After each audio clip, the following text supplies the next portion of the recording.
अगर तुम दूसरों से थोड़ा ज्यादा गहराई से सोचते हो तो शायद तुमने एक बात जरूर महसूस की होगी।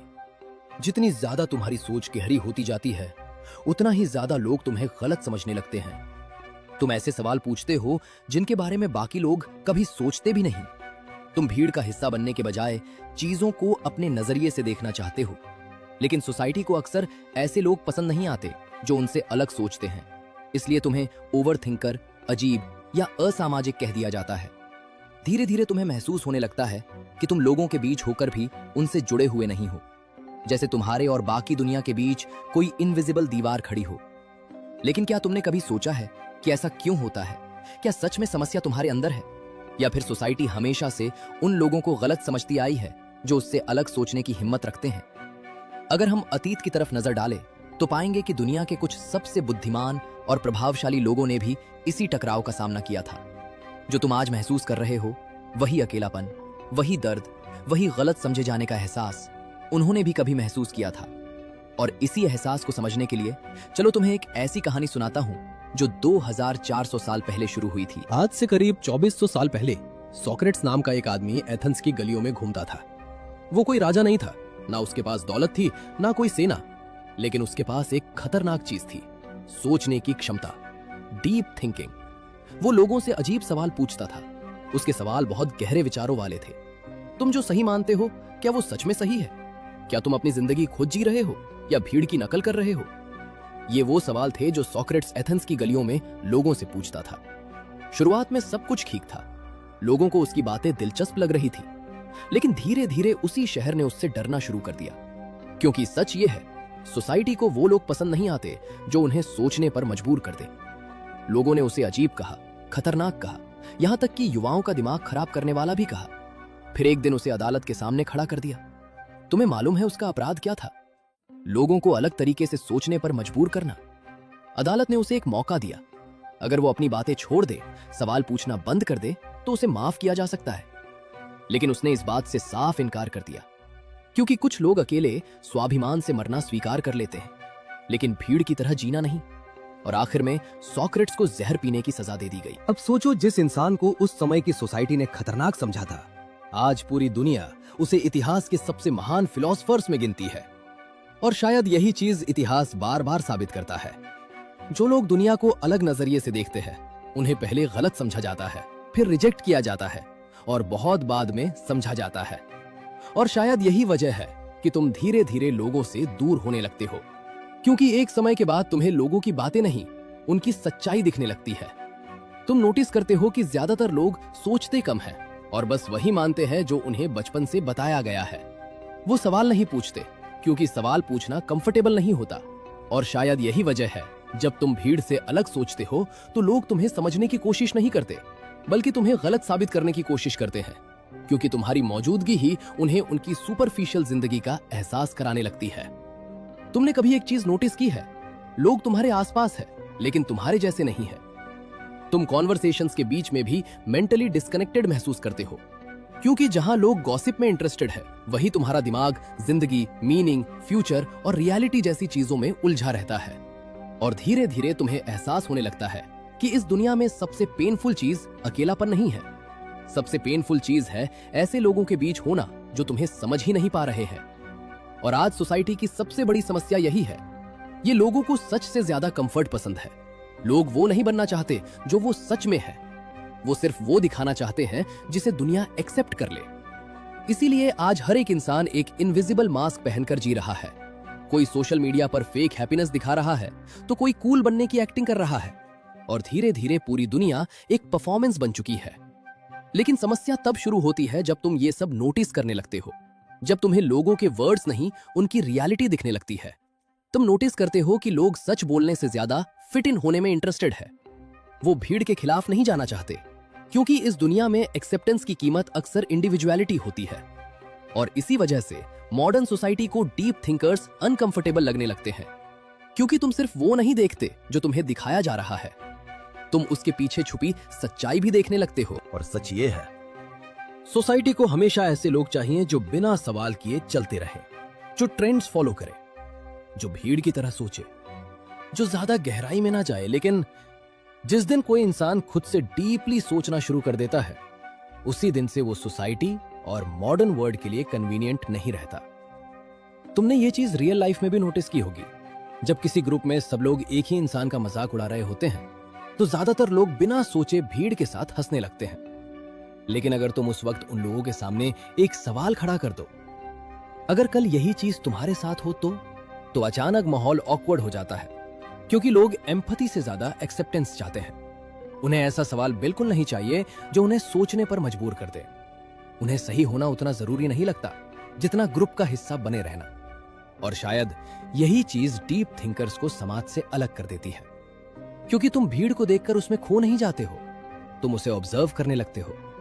तुम नोटिस करते हो कि कितने लोग अपनी खुद की सोच से नहीं, भीड़ की सोच से चल रहे हैं। और जिस दिन से तुम भीड़ के हिसाब से रिएक्ट करना बंद कर देते हो, उसी दिन से लोग तुम्हें अजीब ओवर थिंकर या असामाजिक कहना शुरू कर देते हैं। धीरे धीरे लोग तुमसे दूरी बनाने लगते हैं, तुम्हारे दोस्त कम होने लगते हैं और सोसाइटी तुम्हें अलग नजरिए से ट्रीट करने लगती है। लेकिन तुम रियलिटी जानते हो और तुम्हें इस बात का जरा भी पछतावा नहीं होता है। अब एक जरूरी बात समझो, हर डीप थिंकर ओवर थिंकर नहीं होता है। डीप थिंकर और ओवर थिंकर में जमीन और आसमान का फर्क होता है। मतलब समझो, एक ओवर थिंकर हमेशा चिंता और डर में जीता है। उसके मन में सवालों के पहाड़ बनते जाते हैं, लेकिन उसके पास उनसे निपटने का कोई जवाब नहीं होता है। ओवर थिंकिंग करने वाला इंसान अक्सर छोटी छोटी बातों पर परेशान हो जाता है। किसी ने कुछ कह दिया तो फिर ओवर थिंकिंग चालू, और वो इंसान उसी लूप में फंसा रह जाता है। लेकिन डीप थिंकर्स अलग होते हैं। वो चीजों को सरफेस लेवल पे नहीं, डीपली ऑब्जर्व करते हैं, एकदम गहराई के साथ। सवाल तो उनके दिमाग में भी आते हैं, लेकिन वो उन्हीं सवालों के जवाब के लिए डेप्थ में जाते हैं। एक ओवर थिंकर के दिमाग में विचारों के ढेर बनते चलते हैं, लेकिन डीप थिंकर क्लैरिटी के साथ सवालों में गोता लगाते हैं। उदाहरण के लिए, अगर कोई इंसान तुमसे बात करते वक्त अचानक अपना बिहेवियर बदल दे तो ज्यादातर लोग उसे इग्नोर कर देंगे, लेकिन तुम्हारा दिमाग वही रुक जाएगा। तुम सोचने लगोगे, उसने ऐसा रिएक्ट क्यों किया? क्या वो सच बोल रहा था? क्या उसके वर्ड्स और इंटेंशंस अलग थे? और यही चीज डीप थिंकर्स को अलग बनाती है। वो सिर्फ चीजों को देखते नहीं, उन्हें एनालाइज करने लगते हैं। वो पैटर्न नोटिस करते हैं, लोगों की साइकोलॉजी समझने लगते हैं, सिचुएशंस के पीछे छिपी रियलिटी देखने लगते हैं। लेकिन मॉडर्न सोसाइटी इतनी फास्ट हो चुकी है कि यहां लोगों के पास रुककर सोचने का समय ही नहीं बचा। इस दुनिया को ऐसे लोग चाहिए जो बस काम करे, कंज्यूम करे और ज्यादा सवाल ना पूछे। इसीलिए जब कोई हर चीज को डीपली एनालाइज करता है तो लोग उसे ओवर थिंकर कह देते हैं, क्योंकि उनके लिए गहराई से सोचना अनयूजुअल है। लेकिन सच ये है, जिस चीज को दुनिया, तुम्हारा समाज ओवर थिंकिंग कहता है, कई बार वही डीप अवेयरनेस होती है। और यही अवेयरनेस धीरे धीरे तुम्हें सोसाइटी और बाकी लोगों से अलग महसूस करवाने लगती है, क्योंकि जितना ज्यादा तुम समझने लगते हो उतना ही कम लोग तुम्हें समझ पाते हैं। और इसका नतीजा ये होता है, तुम धीरे धीरे अकेले रहने लगते हो, क्योंकि तुम्हें अब लोगों की असली सोच दिखने लगती है। तुम्हें सब एक जैसे भेड़चाल की तरह चलने वाले लगने लगते हैं। सब लोग ट्रेंड्स को फॉलो कर रहे हैं। सोशल मीडिया पर कोई नई चीज आई, सब लोग बिना सोचे समझे उसको फॉलो करने लग गए। फैशन के नाम पर कोई नई डिजाइन आई, लोगों ने भेड़चाल की तरह उसे भी फॉलो किया। क्यों? क्योंकि उन्होंने ऐसा नहीं किया तो सोसाइटी उन्हें एक्सेप्ट नहीं करेगी, उन्हें जज किया जाएगा, अलग समझा जाएगा और शायद अकेला भी छोड़ दिया जाएगा। इसी डर की वजह से ज्यादातर लोग अपनी असली सोच दबा लेते हैं। वो वही बनने लगते हैं जो सोसाइटी उन्हें बनाना चाहती है। लेकिन तुम ऐसा नहीं कर पाते, क्योंकि तुम्हारा माइंड सिर्फ इसीलिए किसी चीज को एक्सेप्ट नहीं करता क्योंकि सब लोग वही कर रहे हैं। तुम हर चीज को क्वेश्चन करते हो, ऑब्जर्व करते हो, डीपली एनालाइज करते हो, और यही चीज तुम्हें सोसाइटी से मेंटली अलग कर देती है। क्योंकि जितना ज्यादा तुम रियलिटी को समझने लगते हो, उतना ही ज्यादा तुम्हें महसूस होता है कि इस दुनिया में बहुत कम लोग सच में खुद की सोच से जी रहे हैं। बाकी लोग सिर्फ भीड़ को कॉपी कर रहे हैं। कार्ल जंग इसे पर्सोना कहता था। उसके अकॉर्डिंग हर इंसान सोसाइटी के सामने एक मास्क पहनकर जी रहा है, एक ऐसी फेक पर्सनालिटी जिसे वो सिर्फ इसीलिए बनाता है ताकि लोग उसे एक्सेप्ट करें। कोई स्ट्रांग बनने का रोल प्ले कर रहा है, कोई हैप्पी होने का, तो कोई परफेक्ट बनने का। लेकिन अंदर से ऑलमोस्ट हर इंसान किसी न किसी फियर, इनसिक्योरिटी या एम्प्टीनेस से लड़ रहा होता है। और सबसे पेनफुल चीज ये है कि धीरे धीरे इंसान उस मास्क में इतना खो जाता है कि वो खुद भी भूल जाता है कि वो असल में कौन था।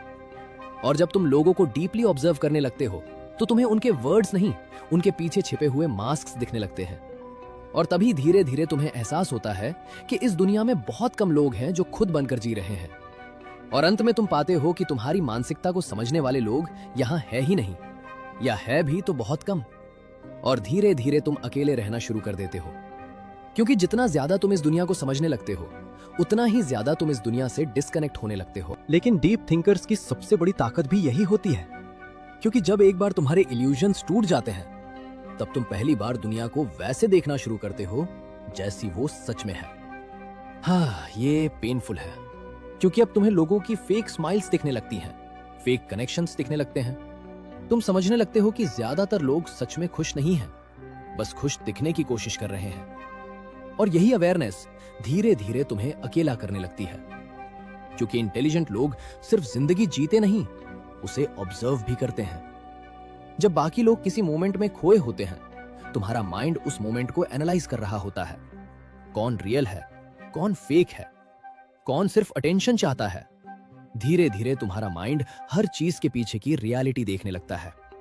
और शायद यही तुम्हारी बिगेस्ट ब्लेसिंग भी है और बिगेस्ट कर्स भी, क्योंकि इग्नोरेंस लोगों को टेम्पररी पीस दे देती है, लेकिन इंटेलिजेंस तुम्हारी आंखों से इल्यूजन हटा देती है।